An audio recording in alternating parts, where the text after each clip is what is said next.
Hey, it's Chris again. We've had a lot of questions and guys calling up and saying, hey, what's the advantage of using your triangulated four bar versus using a leaf spring? There is quite a bit of advantage on it. You can actually control the ride height a lot better on your application and what you're wanting your stance to be on your pickup. Biggest thing about a triangulated 4-bar versus a regular standard 4-bar that has a Pan Am bar, with the triangulated 4-bar, it's not necessary to have a Pan Am bar. And the reason why is because the two upper bars that you're seeing provided in the kit are actually outward at an angle. So it takes out any side movement that you would have, and it acts just like a regular Pan Am bar would. GM had went to this for years, back in the 60s all the way up through the 70s when they did their metric cars, and even into the 80s. So it works very effective.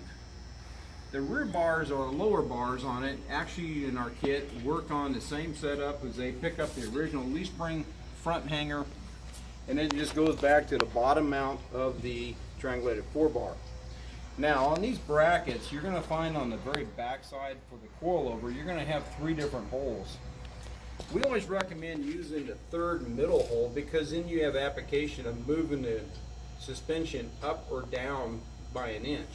This application here that we've actually done for a gentleman, he wants his truck to look more of a stock height, stock look, but have a super ride underneath it. So we're actually went with a longer coilover on it. We set the pinion angle and everything up for that. And at the same time, we put it into the middle hole right now, so he can control if he wants to go up or down. But the brackets themselves, some guys have asked some questions. Does it have to be welded onto just the tube itself, or can it be setting on the housing? Depending on your application and what rear end that you're using. The biggest thing about any triangulated 4-bar is not to put it into a bind. And what I mean by a bind is you need to actually have the front and rear bar itself in line so that the bushings themselves, they're actually working together. What happens is when this front end or rear end goes up and down, what happens is you want to make sure that that bar is staying constantly working together. If you have one of your ends adjusters at an angle, as it goes up, it starts putting it into a bind. That's the biggest thing that guys will call up and say, hey, I'm getting into a bind here.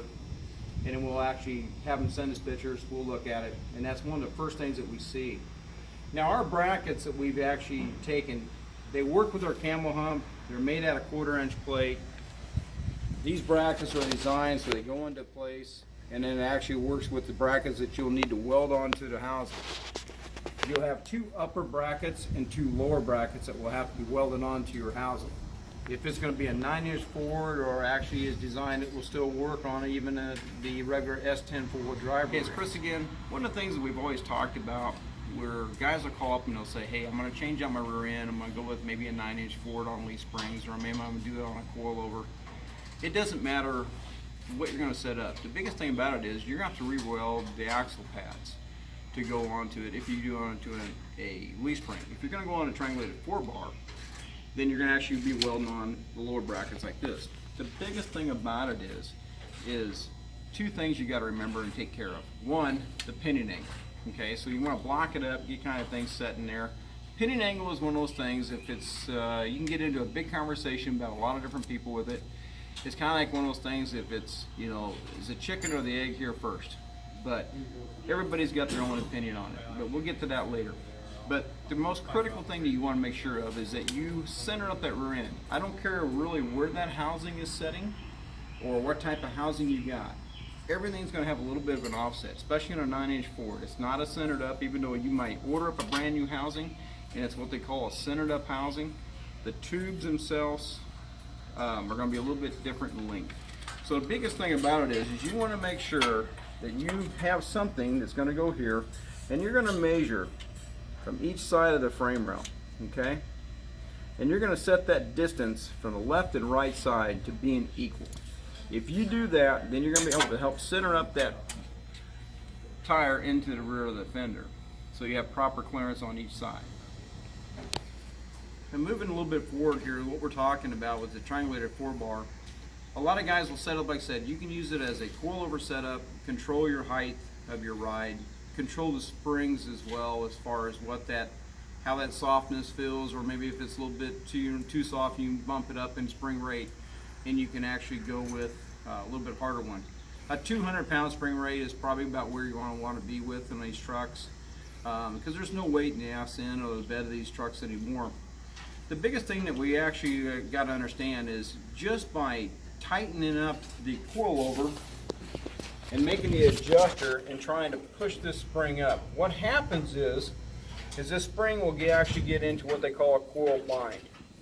Anytime that you can take and you can push it up a little bit, but then these springs will start coming together and you start losing your ride. Even though you're trying to push that shock up, it's not doing any good, because you're just basically adding a steel piece of tubing to it. You're not getting any ride out of it. So it is very important to know what that ride height is and where you want your stance to be, so that you can get the proper shock and spring combination that work together. So if you've got a 12-inch ride height from point A to point B, you're going to want to run a 10-inch spring. That's one of the easiest things to do, and then you can control it by what the spring rate is to get that comfort of the ride. The other advantage of actually having a triangulated 4-bar, I know we've talked about some different things already. Let's say if you decided you wanted to go with an air ride system, you can literally take off your coilovers and you can put shock waves underneath it, and you can make this thing act like an airbag type setup. By having the bars on the outboard of the housing itself, you can literally allow this thing, the housing, to come up, set the frame on the ground, get that air ride look that you're going for when you want to have your show, and not have anything into a bind.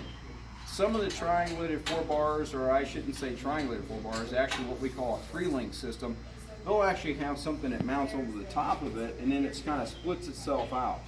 By doing that, it can only go up so far, and then what happens is the bars themselves will actually start hitting into the housing. So it doesn't allow you to get any lower than what it's designed for. By using a triangulated 4-bar and having them spread out like this, you can literally use it as an air ride, and you can drop it on the ground.